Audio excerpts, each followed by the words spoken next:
ایک دفعہ Peshawar high court ہمیں اجازت دے دے یا ان کو منع کر دیں، اس کے بعد ہم ہر حالت میں نکلیں گے۔ یہ سوتیلی ماں کا سلوک ہم مزید برداشت نہیں کریں گے۔ نواز شریف جو ہے ایک تیار مسلط پہ اس کو بٹھانے کے لیے اس کی راہیں صاف کی جا رہی ہیں، اور کل جو اس پہ ایک ممبر آنریبل جج صاحب نے جو آبجیکشن اٹھایا اور جو ریمارکس دیے ڈی جی پی اپیل کی کیا ضرورت ہے، تو اس سے واضح ہے کہ عدلیہ ایسے مقدمات کو کس نظر سے دیکھتی ہے۔ چیئرمین پی ٹی آئی کے 2 کیسز جو ہیں وہ بلا کسی وجہ اور نوٹس کے اسلام آباد ہائی کورٹ کے کاز لسٹ سے جو ہیں ہٹائے گئے۔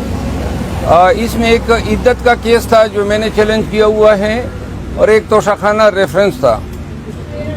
دوسری طرف میاں نواز شریف کی جو بیل آتی ہے بغیر کسی عذر کے اگلے دن کے اسی روز کے لیے مقرر ہوتی ہے، اور پھر آپ نیب کی چستی دیکھ لیں کہ بلا نوٹس کے ان کے وکیل صاحب نمودار ہوتے ہیں اور کہتے ہیں جی ہمیں کوئی اعتراض نہیں ہے، تو لہٰذا یہ فکس میچ ہے۔ اور نیب ایسی حرکتوں سے پاکستانی عوام کی نظروں میں اپنی عزت اور توقیر کھو چکا ہے۔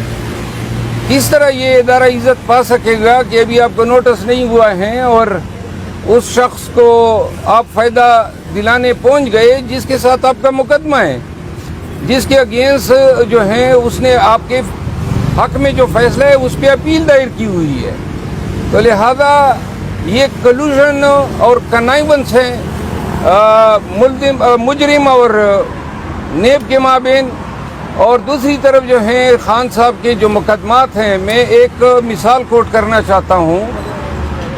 265C کے جو کاغذات دیے گئے تھے سائفر کورٹ کے ٹرائل جج صاحب نے، اس آرڈر کو میں نے چیلنج کیا تھا، اور اس کیس کی ہیئرنگ ہر حالت میں 7 دنوں کے اندر ہونی تھی، کیونکہ منگل کے روز جو ہیں وہ ٹرائل کیس مقرر تھا جیل میں۔ یہ کیس جو ہیں جمعرات کے دن لگا، آبجیکشن کے طور پہ آبجیکشن ریموو ہوا، اور ہمیں 24 تاریخ دی گئی جو ابھی تک آئی نہیں ہے، اور یوں جو ہماری کرمنل ریویژن تھی وہ انفرکچوس ہو گئی۔ ہم یہ سمجھتے ہیں کہ نواز شریف جو ہیں ایک تیار مسند پہ اس کو بٹھانے کے لیے اس کی راہیں صاف کی جا رہی ہیں، اور کل جو اس پہ ایک ممبر آنریبل جج صاحب نے جو آبجیکشن اٹھایا اور جو ریمارکس دیے کہ جی پھر اپیل کی کیا ضرورت ہے، تو اس سے واضح ہے کہ عدلیہ ایسے مقدمات کو کس نظر سے دیکھتی ہے۔ Thank you. سر یہ بتائیے گا کہ نواز شریف صاحب وطن واپس آ رہے ہیں اور وہ وہاں پر لاہور میں جلسہ بھی کریں گے۔ تحریک انصاف کو ایک فوراً میٹنگ ہوتی ہے تو ان کو پھر بھی نشانہ بنایا جاتا ہے، تو آپ اس پر کیا کہیں گے کہ کیا یہ تضاد نہیں ہے؟ اس پر ہم تو کہتے تک گئے ہیں، کہنے کی بات تو اب عدالتوں کی ہے۔ 26 تاریخ کو پشاور ہائی کورٹ میں ہمارا کیس مقرر ہے۔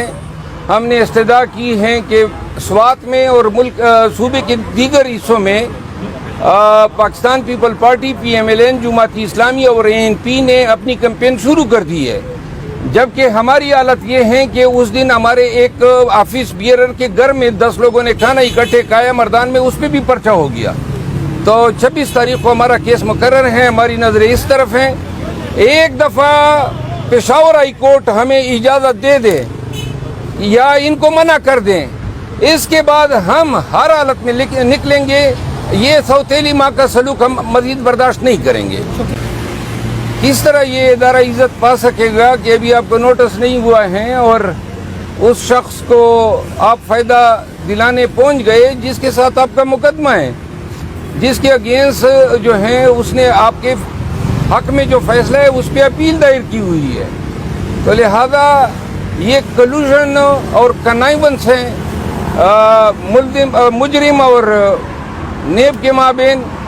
اور دوسری طرف جو ہیں خان صاحب کے جو مقدمات ہیں، میں ایک مثال کوٹ کرنا چاہتا ہوں۔